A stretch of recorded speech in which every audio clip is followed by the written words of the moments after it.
I endured a ton of tragedy in my childhood. It was awful. I endured a lot of tragedy as an adult. It too was awful.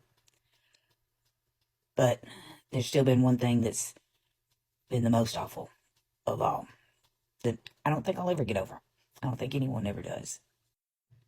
There's nothing like losing one of your children. Nothing. And there's nothing that's ever gonna take care of it, take the place of it, make it easier. Nothing. People are like, oh, it's gonna get better after time. You just need time. You just need time. No, it doesn't get better. I would not wish this kind of agony on even my very worst enemy. Not even my worst enemy. Because it sticks with you. Doesn't matter what you do. You can go to therapy, you can go to church, you can pray all day. It's not going to change it. You lost a child. You lost a child. And there's nothing that's going to change that. Because in the natural world of things, parents are supposed to go first, right? I've always been ready to go first. Time's not going to help it. And it doesn't matter really how it happened. The loss is the loss. Whether it happened and you weren't around, or whether you were right there as they took their very last breaths on their own. Either way, it's agony for a parent. Agony. And you don't ever get over it. No matter what people say, no matter what people do, you don't get over that. You don't. It's there. That child was a part of you. Even if they were grown when it happened, that child was a part of you. Only those that have been through it, that have lost a child, will understand exactly how you feel and why you don't get over it. Only those that have lost a child can understand why there are certain memories that you cling to, why there are certain tangible items that you cling to, because it was a part of your child in some form or fashion. When I hear people talk about it and talk about how someone is handling the death of their child or how someone did handle the death of their child, I don't say anything. I just kind of nod and agree with whatever they're saying at the time and let them talk. Because I know in here, they don't get it. They don't get it. And you know what? I truly, truly hope they never do get it. I hope they never are forced to have to understand why people do the things that they do. Why people post memories. Why people cling to pictures. Why people want to have a little memorial area in their home for their child. Or anything. Whatever they decide to do. I've had people say that counseling helps. And it may help for some people.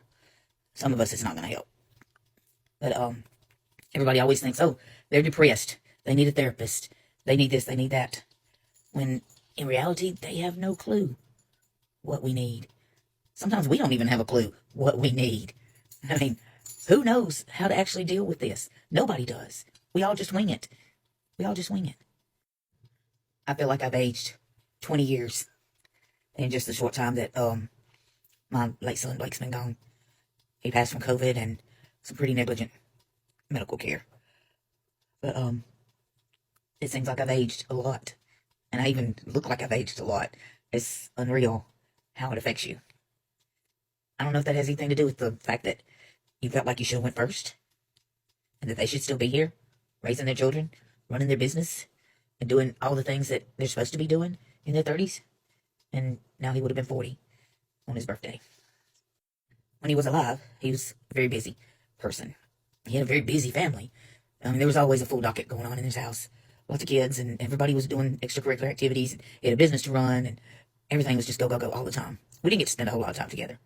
If we talked, it was on the telephone or through text message a lot, except for like holidays or special ball games, recitals, things of that nature.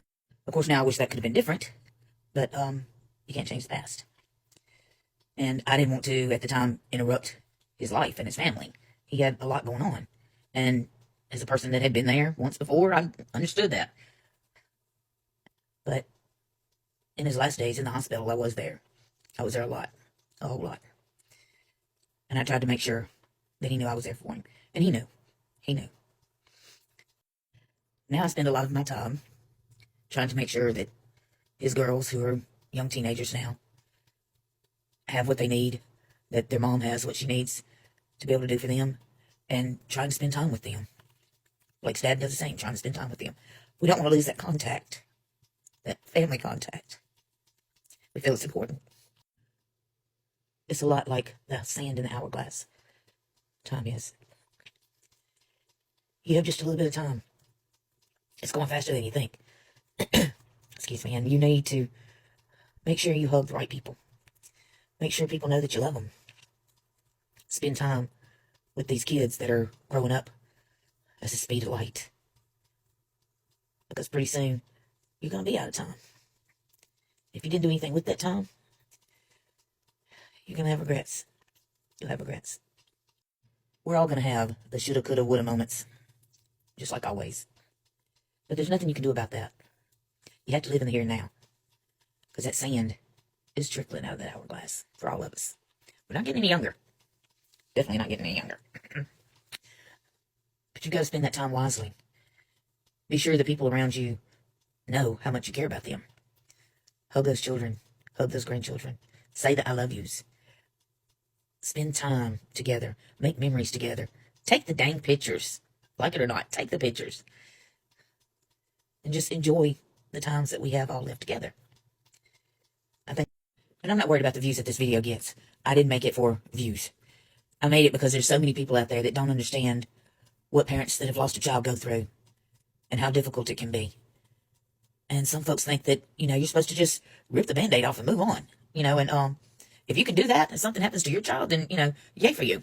But 99% of us can't do that. And we don't want to do it like that. We don't want to lose our child, box up every single thing that they had or every memory of them and put everything away in the attic like they never existed. That's wrong.